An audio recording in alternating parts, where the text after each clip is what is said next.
Selamünaleyküm. Çok teşekkür ediyorum. Gel bakalım şöyle gel. Gel bakalım. Muhterem Diyanet İşleri وتلك الأمثال نضربها للناس لعلهم يتفكرون.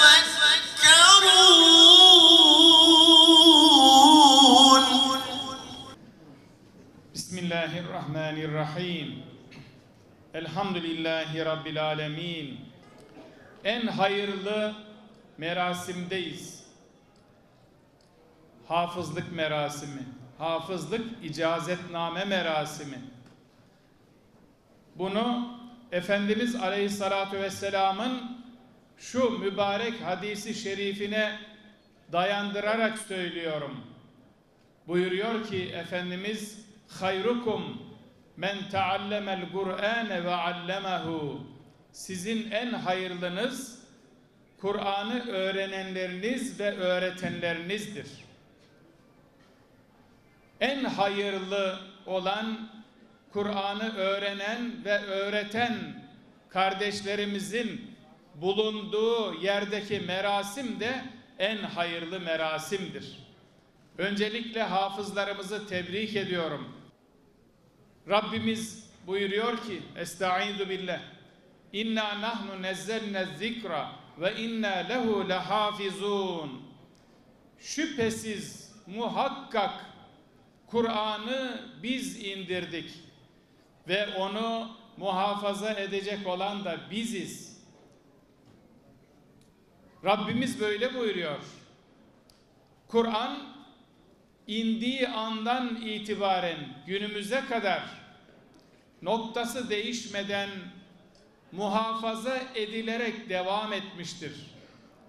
Cenab-ı Hak hafızları buna vesile kılmıştır.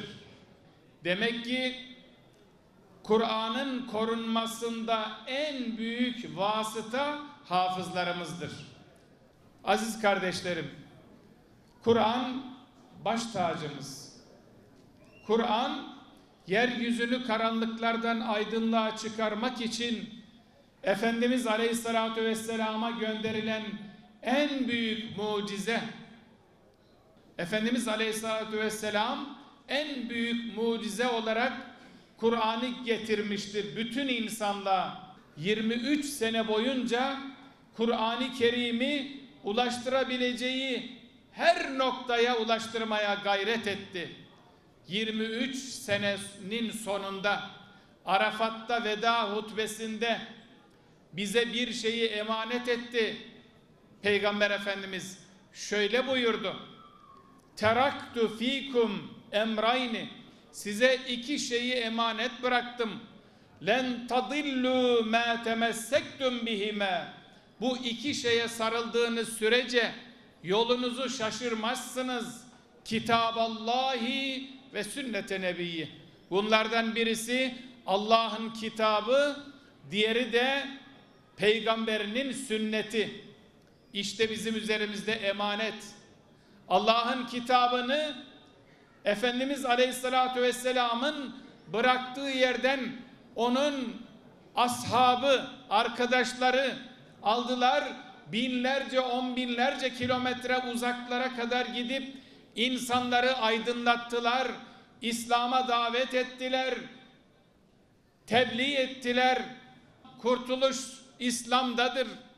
İslam'ı yeryüzüne Cenab-ı Hak bütün peygamberler vasıtasıyla insanlar, toplumlar huzurlu olsun.